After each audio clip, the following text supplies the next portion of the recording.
फ़ायदा। ये यहाँ पे किसी ने रखा हुआ है? नहीं, मैं ये अभी तो दे रहा हूँ, बाकी किसी को और डब्बा यहाँ पे दे दीजिए प्लीज़, सॉरी। फ़ायदा। अब जाइए, ये तो दीनी बात हो गई। दुनियावी तौर पे बताइए, आपको फ़ायदा होता है और आप अपने जिस्म को परेशान करते हैं, खुद करते हैं। रोज़े से भी तो खुद ही परेशान कर रहे हैं ना। वर्जिश है ना, जिम में जाते हैं, बाहर धूप में किसी के इंतजार में टाइम दिया, 10-15 मिनट लेट हो गया, पसीने आ गए, अजाब है अजाब, और उसके ऊपर और काम भी उसी का, फिर तो उसको छोड़ना है क्या? लेकिन अगर जिम में पसीने आ जाते हैं, वो खुशी है, खुशी है। और जिस दिन पसीने ना आए जिम में, आज मजा ही नहीं आया। क्यों? उन पसीने निकलने से वहां फायदा मिल रहा है, यहां फायदा नहीं मिल रहा, उसी का काम था, मुझे परेशानी हो रही है। अब ये ज़हन है ना, अब ये इल्म जो है, जो कुरान हदीस का आप इल्म कह रहे हैं, ये उस इंतजार में उस पसीने को फायदे में कैसे बदलता है? ये सोच रहे हैं कि ये भी तो किसी की जरूरत के लिए निकलना, वो हदीस याद करें, उसमें जो है अल्लाह पाक जो हमारी जरूरत पूरी करेंगे, उसका बदला अच्छा मिलेगा। अब हदीस, अब आपको इल्म दे रहे हैं, अल्लाह के नबी सल्लल्लाहु अलैहि वसल्लम फरमाया, जो किसी के लिए निकलता है तो वो कैसा हो जाता है कि रात भर क़याम करने वाला और दिन भर रोज़ा रखने वाला, उस मकाम तक उनके बराबर हो जाता है ये, जो कि कोई नहीं करता। अल्लाह के नबी ने वैसे ही मना किया कि रोज़ाना रोज़ा रखने के लिए, ठीक है ना। फिर अब वो असहाब सुफ़ा, ना खाने को ना पहनने को, मस्जिद नबवी के अंदर मुनाफिकीन भी हैं, और जब वो गशी के मारे अल्लाह के नबी सल्लल्लाहु अलैहि वसल्लम के पीछे जमात में गशी के मारे गिर रहे हैं, तो मुनाफिकीन हंस रहे हैं, मजाक उड़ा रहे हैं। अब अपनी ज़िंदगी में देखें कौन कौन मजाक उड़ाता है, हमारी दाढ़ी रखने पे, हमारी टोपी रखने पे, हमारे पर्दा करने पर, हमारे और बहुत सारे काम करने पर, हमारे रिवाज के खिलाफ सुन्नत पे चलने पर कितना मजाक उड़ाते हैं। तो उस मजाक को लेके समझ लीजिए उनका भी मजाक हो रहा है, बेइज्जती महसूस हमें होती है तो उनको भी तो होगी ना, ठीक है। और कोई नाजायज़ काम पे तो मजाक नहीं हो रहा ना, उनकी तो ज़रूरत ही पूरी नहीं हो रही है, इस काबिल भी नहीं रह रहे। अब मजाक भी हो रहा है और भूख भी है, जिस्म भी परेशान, जहन भी परेशान हो रहा है। तो अल्लाह के नबी सल्लल्लाहु अलैहि वसल्लम ने क्या कहा कि अगर तुम्हें पता चल जाए कि तुम्हारे भूखा रहने का तुम्हें कितना अजर मिलेगा, तो तुम तमन्ना करोगे और मजीद भूखा रहने की। फायदा। अब दिन भर के थके हुए साहबा, वो एसी में ऑफिस वर्कर नहीं थे, वो लोग, वो थे काश्तकार। गर्मी के अंदर, सऊदी अरब की गर्मी आपको पता है, हाल ख़राब हुआ, थके में, नींद का मारे बुरा हाल है, इशा पे बैठे हुए, अल्लाह के नबी सल्लल्लाहु अलैहि वसल्लम कहीं गए हुए, नमाज नहीं हो रही। अब बैठे बैठे नींद आ गई, सो गए। फिर आँख खुली, अल्लाह के नबी फिर भी नहीं आए, फिर नींद आ गई, फिर सो गए। फिर अल्लाह के नबी सल्लल्लाहु अलैहि वसल्लम आए और फिर मुस्कुरा रहे थे और कह रहे थे कि जितनी देर तुम नमाज के इंतज़ार में थे, तुम नमाज में ही थे, तुम्हारा ये इंतज़ार ज़ाया नहीं गया, फ़ायदा।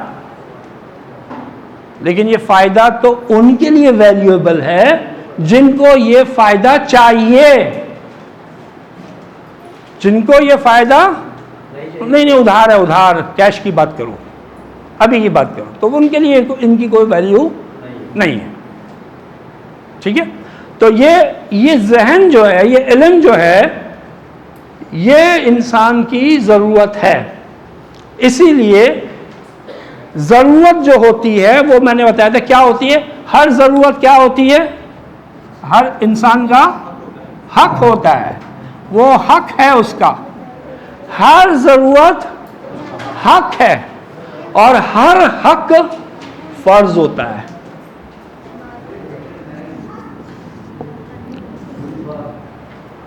कंपल्सरी, ऑब्लिगेटरी, लाजिम है, फ़र्ज है, हर हक फ़र्ज है। लेकिन किस पे फ़र्ज है, ये डिपेंड करता है, चेंज भी हो जाता है।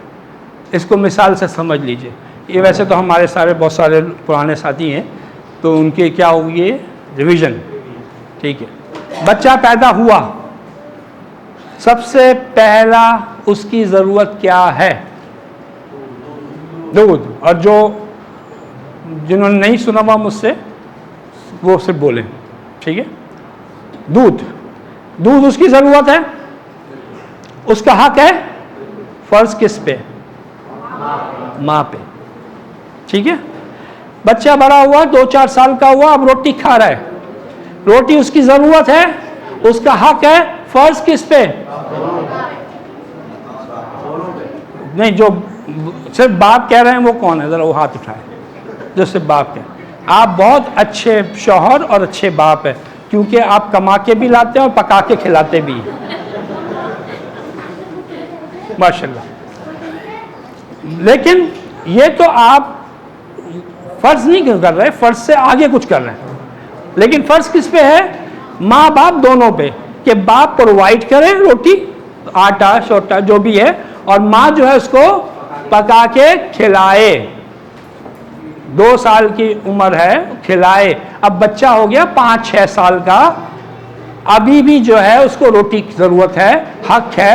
फर्ज किस पे? दोनों पे। लेकिन अब थोड़ा सा फ़र्क हो गया। क्या फ़र्क हो गया? हाँ जी, क्या फ़र्क हो गया? दो थोड़ा सा।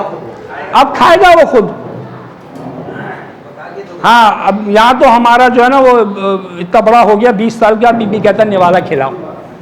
अब मोहब्बत में खाना, कभी कभी खाना, इट्स ओके, लेकिन अब माँ पे फर्ज नहीं है, और उसको भी गैरत करनी चाहिए, खुद खाए, ठीक है। अब बच्चा जो है, बेटा बड़ा हो गया, कमाने के काबिल हो गया, जवान हो गया है, अभी भी रोटी खानी है, अभी ज़रूरत उसकी है, उस पर हक है।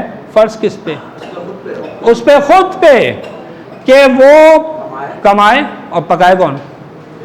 बेगम। बेगम पकाए।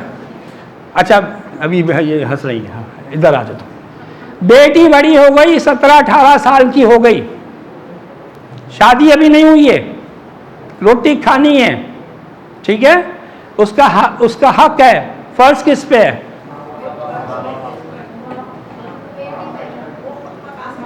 जब वो खुद पका सकती है, माँ क्यों पकाए? बाप पे उस पे है,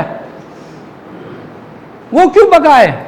माँ ने, भाई माँ को क्या जरूरत है ये हरकतें करने की, रोटी पका के, और ये बाप की क्या जरूरत है प्रोवाइड करने की? कहते जाओ, जाके 2 साल के बच्चे से कहते जाओ जाके दूध लाओ और जाके लाके गर्म करके पी लो। अगर ये माँ कहे तो माँ को ऊपर क्यों है भाई? किस लिए ये फर्ज किया हुआ है? जरा ये इसका जवाब दे दें आप। फर्ज क्यों किया गया है माँ के ऊपर कि वो ये काम करे? इसलिए कि वो इस काबिल नहीं है, इसलिए जिम्मेदारी रखी है कि वो खुद नहीं कर सकता, इसलिए वो काम किसी और पे डाल दिया, जिम्मेदारी डाल दी और फर्ज हो गया। जब वो खुद करने के काबिल हो चुकी है, अब माँ थोड़ी बूढ़ी हो गई है, कमजोर हो रही है, बीमार रहती है, अब तो उसको चाहिए कि माँ को अब रिटर्न बैक करे कि माँ क्यों पकाए। हाँ, और वो चाहती हैं बच्चियां करना, लेकिन ये माएँ हैं जो उनको किचन से बाहर निकाल देती हैं। हुकूमत है, हुकूमत में वो कहते हैं कि क्या तुम तो किचन का बेड़ा गर्क कर देती हो, हैं कोई चीज़ अपनी जगह पर नहीं रखती हो, पूरा फैला के रख दिया, सारा काम से डबल कर दिया, इससे बेहतर मैं खुद ही पका लूंगी, तुम अपना वो देखो, बस अपनी चीज़ें देखो। तो फिर उसका दिल चाहेगा अंदर जाने का? हाँ, ये माओ के लिए बता रहा हूँ मैं। हैं? हाँ, वो हमारे एक उस्ताद थे, वो कहने लगे कि हम जाते थे, वो सिपारा पढ़ने जाते थे, बिज्जी कहलाती थी उस ज़माने में, बिज्जी होती थी, कुरान पढ़ाती थी फ्री में, लेकिन घर के सारे काम कराती थी फ्री में फिर, ठीक है। तो कहने लगे वो मुर्गी लेने भेज दी, मैं भी जो है ना 2.5-3 किलो की जानबूझ के लेके आया कि आइंदा से फिर उन्होंने मुझसे मुर्गी नहीं मंगाई। आइए, इल्म क्लियर हो गया। हज़रत अबू बकर सिद्दीक रज़ियल्लाहु अन्हु का कौल है, इसको कहते हैं असर, अलिफ सारा असर। सहाबी का जो कौल होता है उसको असर कहते हैं। उनका कौल है कि इल्म ज़हन की ज़िंदगी है, और इल्म हासिल करना हर मुसलमान मर्द और औरत पर फ़र्ज है। इसीलिए आजकल स्कूल की इमारत पे लिखा होता है ये हदीस।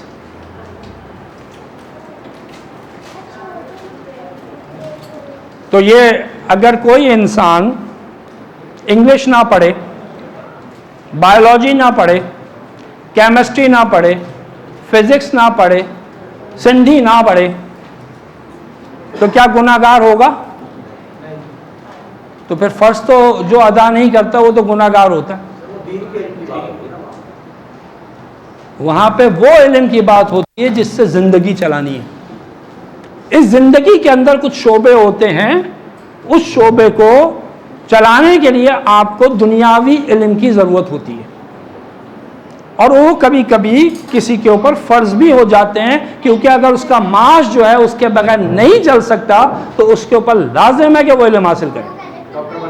हाँ, टीचर हो, कोई भी हो, कोई भी एरिया हो, या उसका माश का जरिया, रिस्क हलाल का जरिया है और इसके बगैर हो नहीं सकता, तो अब उसके ऊपर जिम्मेदारी है कि वो हासिल करे। एक दफ़ा बैठे हुए थे सहाबा इकराम अल्लाह के नबी सल्लल्लाहु अलैहि वसल्लम के साथ, एक बड़ा जवान सा आदमी, हट्टा कट्टा यानी कि ताकतवर सा लगा, वो गुजरा। तो सहाबा ने देख के कहा, काश कि ये अल्लाह की राह में होता। अल्लाह की राह से मुराद जिहाद पे होता। अल्लाह के नबी सल्लल्लाहु अलैहि वसल्लम ने फरमाया, अगर ये अपने घर से रिस्क हलाल कमाने के लिए निकला है, अपने लिए, अपने बीवी बच्चों के लिए, तो ये अल्लाह की राह में ही है।